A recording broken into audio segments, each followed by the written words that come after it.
S'il y a une définition de métier de l'acteur, je dirais que c'est d'abord le corps, ensuite le corps, et pour finir, le corps. Voilà. Donc, malheureusement, en France, on est dans une société où le corps n'a pas beaucoup d'importance. Et il m'est arrivé de voir des grandes actrices très connues, ayant joué des rôles importants au cinéma, sur scène avoir les bras raides. Enfin, je pense que c'est très important de... Pas pour devenir des grands danseurs, mais c'est très important l'aspect physique de l'acteur, parce que de ça dépend aussi la voix et le regard. Vous savez, le regard des spectateurs est écrasant, parce donc il faut quand même faire face à ce regard. Il faut quand même qu'il y ait une énergie, un plexus, une lumière qui sorte du corps. Il ne faut pas qu'il le voie, mais c'est quand même en train de faire un bras d'honneur. Lui, avec son regard, et là, on essaie de nous oppresser, de nous étouffer.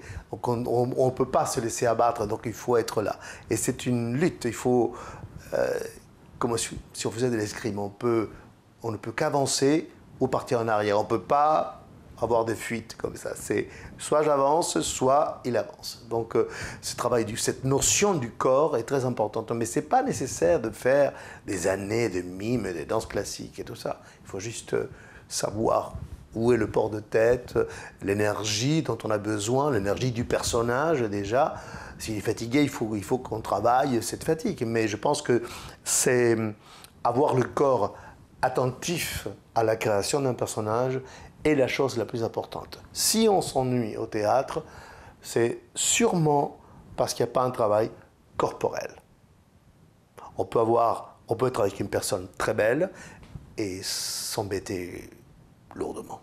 Donc la mise en scène peut être belle esthétiquement. S'il n'y a pas un vrai travail de corps et de relation entre quelqu'un qui marche, qui s'assoit, qui se lève. Après, il y a toutes les dérives et puis des styles. Mais je reviens à Peter Brook, pour qui le corps est une source d'imagination et qui permet de rendre visible l'invisible. Donc,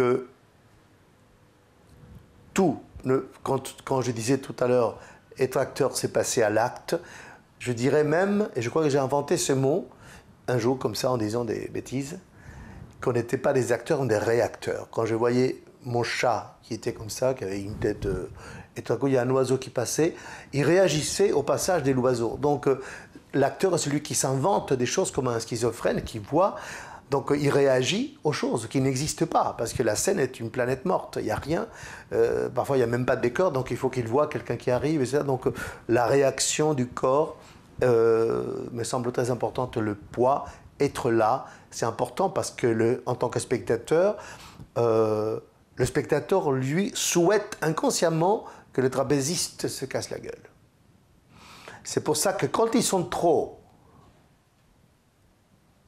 bons, le fil de ferriste, à un moment donné, il fait semblant de tomber, et là on réagit, en fait on réalise qu'effectivement il peut tomber, mais il fait tellement bien son truc. Donc je crois que l'acteur doit jouer avec cette notion de « je répétais pendant 3 mois, mais attention, je peux me tromper à tout moment ». C'est ces rapports de force et de fragilité à la fois. Enfin, moi, ça me plaît de savoir qu'un patineur peut se casser la gueule au moment de faire sa pirouette.